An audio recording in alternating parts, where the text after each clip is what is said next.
The mpox outbreak in Africa is now a global health emergency. That's according to a new ruling by the World Health Organization. Erica Natividad joins us now with more on what this means for our local community. And Erica, we know that there's been a spike in mpox cases in Toronto, and many people will be worried about whether there is a connection between what's happening overseas and here at home.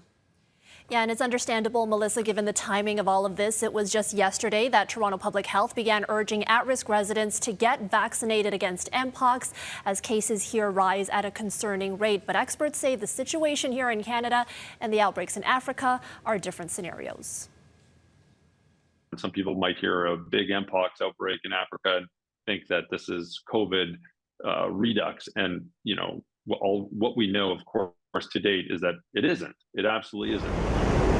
The WHO's global emergency declaration comes amid mpox outbreaks in the Democratic Republic of Congo and elsewhere in the continent. More than 17,000 cases among children and adults in more than a dozen countries so far this year, and a new form of the virus spreading. Just yesterday, African health officials declared the continent's first ever public health emergency after more than 500 deaths and called for international support. This has been spreading for a while in African settings, and the outbreak is likely a lot larger than what people anticipated because, you know, many of the countries impacted are World Bank defined low-income countries. There's limited healthcare system capacity, there's limited diagnostic capacity, there's issues with reporting cases and identifying cases. Infectious disease specialist Dr. Isaac Bogosh says the WHO's declaration may help shore up resources for impacted areas in Africa, helping with vaccine deployment and data sharing among countries. But in terms of what it means for Canada, I don't think it's going to change what we're going to do here in any way. Because he says the situation here is much different.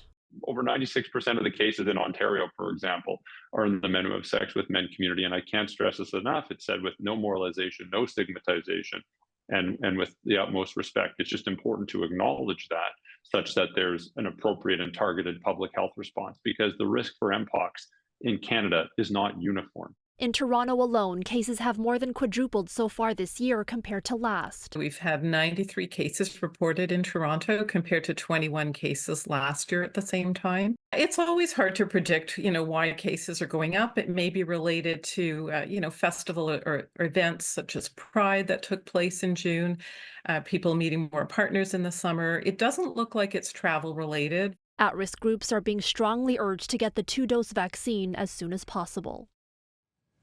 Another note from public health is that for anyone who believes they have it, of course, they should see a healthcare provider. It is a very treatable illness. Most people will recover on their own, and there is medication for those who are more seriously ill. More information can be found on Toronto Public Health's website, Melissa. Erica, you mentioned that this new form of the virus is spreading in Africa. Is there any concern that this could end up here as well? Right, so I did ask TPH, Toronto Public Health, about this, and they tell us they are keeping an eye out for it. Anyone who is diagnosed with mpox, their samples will be tested for which strain they have and where it's coming from. They say the probability right now is low, however, because there is a very little travel between the Congo, where this new form originated, and Canada.